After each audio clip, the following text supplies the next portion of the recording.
Hello everyone. Hey guys, आज है 8 अप्रैल 2021। आज के इस औसम से करंट अफेयर सेशन में आपका बहुत welcome. It's me Bushra Khan, your trainer and your friend. दोस्तों, आपके दो बेनिफिट के लिए आप लोगों ने काम करने हैं। एक, हर वीडियो को कंप्लीट वॉच, और दूसरा ये कि प्लीज़ अपने दोस्तों तक इतनी मेरी मेहनत और प्रीशियस कंटेंट को डिलीवर करें, और उनसे रिक्वेस्ट करें कि वो सब्सक्राइब करें और वॉच करें, जिससे कि ये कंटेंट का फ़ायदा सबको मिले। और इस चैनल की जो मेहनत इस यहाँ हो रही है, जो क्वालिटी के लिए कोशिश मैं करती हूँ और जो डिलीवर कर रही हूँ, वो सब तक ये पहुँच पाए। तो प्लीज़ आप लोग मेरा साथ दें, उनसे कहें कि वो सब्सक्राइब करें, बेल आइकन को हिट कर लें, जिससे कंटेंट सारा उन्हें मिले डेली। और जब वीडियो को कंप्लीट वॉच करेंगे तो फ़ायदा खुद ही नज़र आएगा। चलिए पहला क्वेश्चन स्टार्ट करते हैं।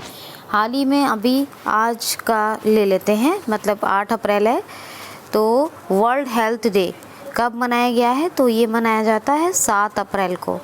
देखिए, वर्ल्ड हेल्थ डे, विश्व स्वास्थ्य दिवस, ये क्यों मनाया जाता है 7 अप्रैल को? क्योंकि 7 अप्रैल 1948 को WHO यानी वर्ल्ड हेल्थ ऑर्गेनाइजेशन की स्थापना हुई थी। और इसका इस्टेब्लिशमेंट क्योंकि 7 अप्रैल 1948 को हुआ, इसीलिए आज के दिन वर्ल्ड हेल्थ डे मनाया जाता है, विश्व स्वास्थ्य दिवस। टेड्रोस अधानोम घेब्रेयेसस इसके हेड हैं, और कहाँ पर? जिनेवा, स्विट्ज़रलैंड में हेडक्वार्टर है। तो इतना आप ये क्वेश्चन याद रखें। क्वेश्चन है, हाल ही में अभी किस देश की महिला क्रिकेट टीम ने 22 वनडे जीतकर एक नया रिकॉर्ड बनाया है? तो ये 22 वनडे क्रिकेट यानी मैचेस खेले थे, इसका एक नया रिकॉर्ड बनाया है। किस देश की महिला क्रिकेट टीम है? तो ऑस्ट्रेलिया की। जी हाँ, ऑस्ट्रेलिया की जो विमेन क्रिकेट टीम है, महिला क्रिकेट टीम, उसने ये 22 वनडे खेले हैं और एक नया रिकॉर्ड बना दिया है। मतलब नया रिकॉर्ड का मतलब एक रिकॉर्ड कायम कर दिया है।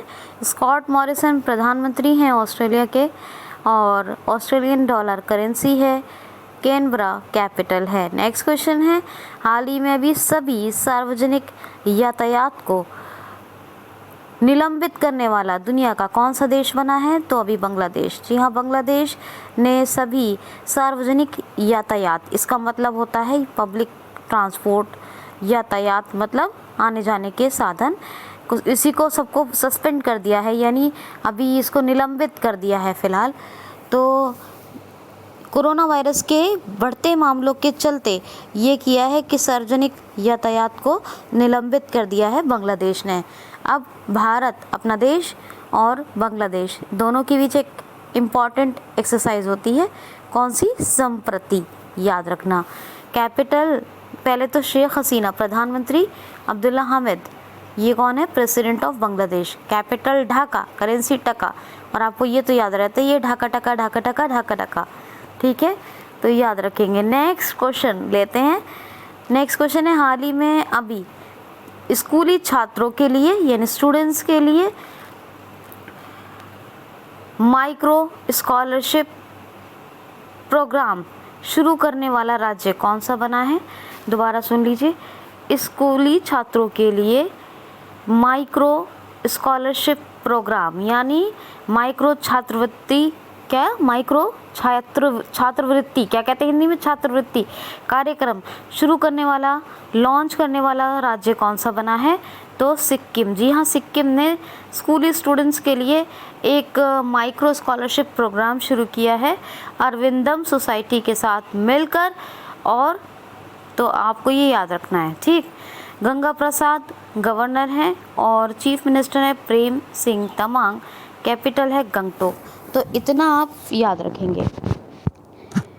क्वेश्चन है, हाल ही में अभी 48वां CJI यानी चीफ जस्टिस ऑफ इंडिया, 48वें मुख्य न्यायाधीश अभी कौन नियुक्त हुए हैं? तो NV रमन्ना। जी हाँ, 48वें 48 नंबर के CJI chief justice of India अब बन गए हैं NV रमन्ना। आपको पता है 47वें 47 नंबर के CJI कौन थे? SA बोबड़े।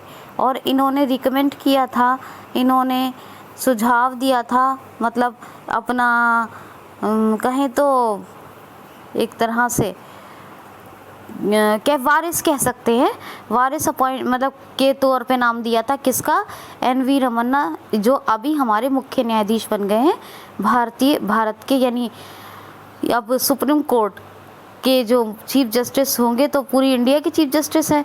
तो अब हमारे भारत के अपने मुख्य न्यायाधीश कौन है, इनका नाम याद रखिएगा, एन.वी. रमन्ना।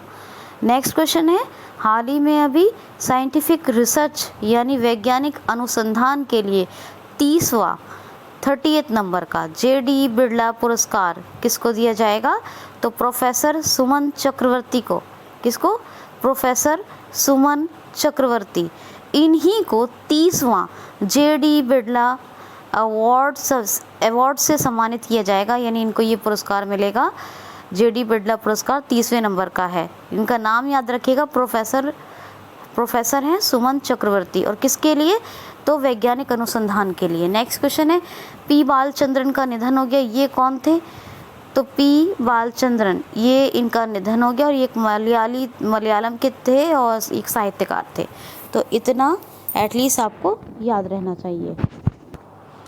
क्वेश्चन है, फाम मिन चिंग किस देश के नए प्रधानमंत्री यानी प्राइम मिनिस्टर बने हैं, किस कंट्री के प्राइम मिनिस्टर बने हैं, फाम मिन चिंग ये अभी किस देश के न्यू प्राइम मिनिस्टर बने हैं, तो जिस कंट्री के ये बने हैं पता है, वो है वियतनाम। आपने न्यूज़ में सुना होगा, वियतनाम के न्यू प्राइम मिनिस्टर बन गए हैं फाम मिन चिंग, और प्रेसिडेंट कौन है, एन.पी. ट्रॉन्ग, ये याद रखना दोनों के नाम। कैपिटल है हनोई और वियतनामी डोंग ये है करेंसी, तो इतना आप याद रखना। नेक्स्ट क्वेश्चन है, हाल ही में अभी 8 मिलियन से ज़्यादा कोविड-19 टीकाकरण करने वाला भारत का पहला राज्य कौन सा बना है, 8 मिलियन लोगों को कोविड-19 का टीका देने वाला भारत का कौन सा पहला राज्य बना है, तो महाराष्ट्र। जी हाँ, वैक्सीनेशन किया है 8 मिलियन लोगों का, और ऐसा करने वाला पहला राज्य बन गया है भारत का, कौन, महाराष्ट्र। महाराष्ट्र की बात है तो महाराष्ट्र में मेरा परिवार मेरी जिम्मेदारी अभियान, मेरा मास्क मेरी सुरक्षा, ये एक पहल, ये दोनों शुरू हुए।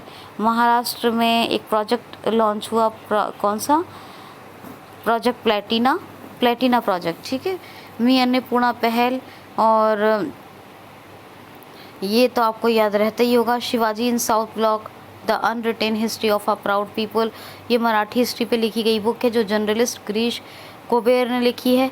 महाशरद मंच, ये दिव्यांगों के लिए लॉन्च हुआ महाराष्ट्र में। लोनार झील, लावड़ी डांस यहाँ का बहुत फेमस है, लोनार लेक के बारे में बताती रहती हूँ।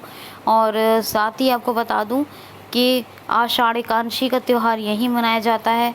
भगत सिंह कोश्यारी राज्यपाल, उद्धव ठाकरे चीफ मिनिस्टर हैं। कल भी बताया था, यहाँ के गृह मंत्री ने भ्रष्टाचार के आरोप लगने के बाद त्यागपत्र दे दिया है, ये बताया था आपको। और महाराष्ट्र की बात करूँ, chief justice of Bombay high court Dipankar Datta हैं। नवेगांव, गुगमल, संजय गांधी, ये यहाँ के नेशनल पार्क्स हैं। तो ये आप इतना तो आपको याद रखना ही है। अच्छा, एक क्वेश्चन पूछ रही हूँ, व्हाट्सअप विद मी, ये एक बुक लॉन्च हुई है, कौन सी बुक है, व्हाट्सअप विद मी, इसके राइटर कौन है, आज थोड़ा टफ क्वेश्चन है इसका, आपको मुझे बताना है, इसके राइटर कौन है, WhatsApp with me, WhatsApp with me, ये बुक लॉन्च हुई है, पुस्तक है, ये किसने लिखी है, तो इसके राइटर का नाम बताइएगा। हिंट के तौर पे बता देती हूँ, सरनेम में चोपड़ा है, क्या, चोपड़ा है सरनेम में, तो सरनेम आपको बता दिया है। अब आप मुझे देख के बताइए कि ये किसने लिखी है। चलिए नेक्स्ट क्वेश्चन है जी, हाल ही में अभी रामकरण वर्मा को किस देश में भारत का राजदूत नियुक्त किया गया है, यानी नए ये एम्बेसडर अपॉइंट हुए हैं रामकरण वर्मा, किस देश में, तो ये एक अफ्रीकन कंट्री है, गैबोन। जी हाँ, ये अफ्रीकन कंट्री है गैबोन, और यहीं पर भारत के नए राजदूत अपॉइंट हुए हैं रामकरण वर्मा। गैबोन लिब्रेरी इसकी कैपिटल है गैबोन की, और सेंट्रल अफ्रीकन फ्रैंक ये करेंसी है, तो आप ये याद रखेंगे।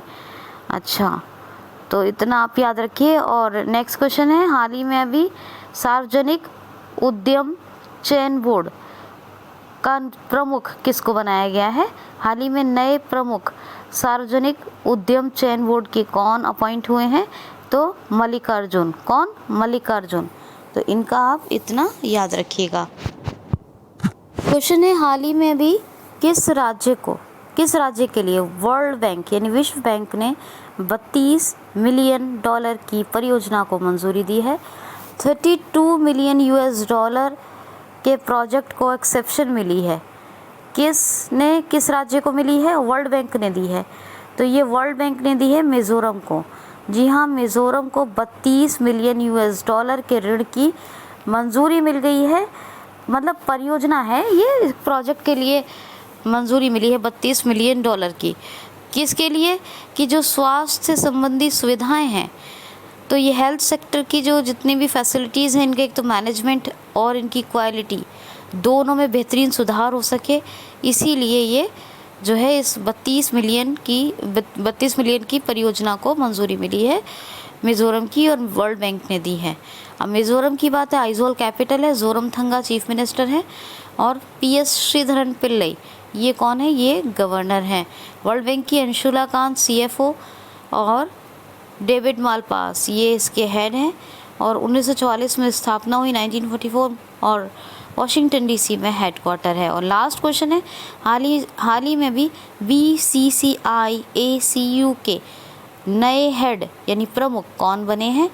BCCI ACU के नए प्रमुख कौन बने हैं? अब आपको BCCI तो समझ में आ गया होगा, लेकिन ACU आपको समझ में नहीं आया होगा। तो BCCI का board of control for cricket in India, board of control for cricket in India, ये BCCI हुआ। ACU एंटी क्राइम यूनिट इसी के हेड बने हैं। कौन बने हैं इसके हेड? तो इसके हेड कौन बने हैं?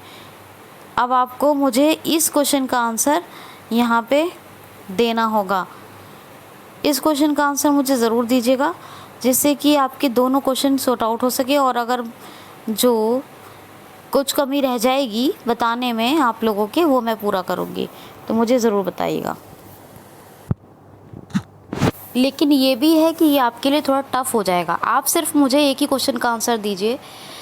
वो जो मैंने एक बुक पूछी है व्हाट्सअप विद मी, इसके मैंने आपको सरनेम भी बता दिया, इसके हेड राइटर का चोपड़ा है, लेकिन पूरा नाम बताना है। दूसरा मैं बता देती हूँ, तो एंटी क्राइम यूनिट ये BCCI की है, इसके हेड यानी प्रमुख कौन बने हैं मैं बता देती हूँ। चलिए कि थोड़ा टफ हैट्रिक हो जाएगा। तो ये इनका नाम है शब्बीर खंडवाला। हालांकि आप ढूंढ सकते हैं, जब वो ढूंढेंगे तो ये भी ढूंढ सकते हैं, लेकिन चलिए कोई बात नहीं। शब्बीर खंडवाला, क्या नाम है इनका? शब्बीर खंडवाला। और ये इसके प्रमुख बने हैं BCCI ACU। 1928 में स्थापना हुई थी BCCI की, मुंबई में हेडक्वार्टर है। और मैं आपको सेक्रेटरी और साथ ही में इसके जो हेड हैं दोनों के नाम बताती हूँ।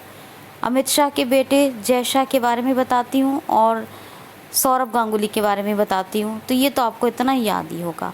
तो बाकी आप लोगों के लिए एक छोटी सी पहल शुरू की है मैंने, इसका आपको बताया था GD करवाएंगे हर संडे को।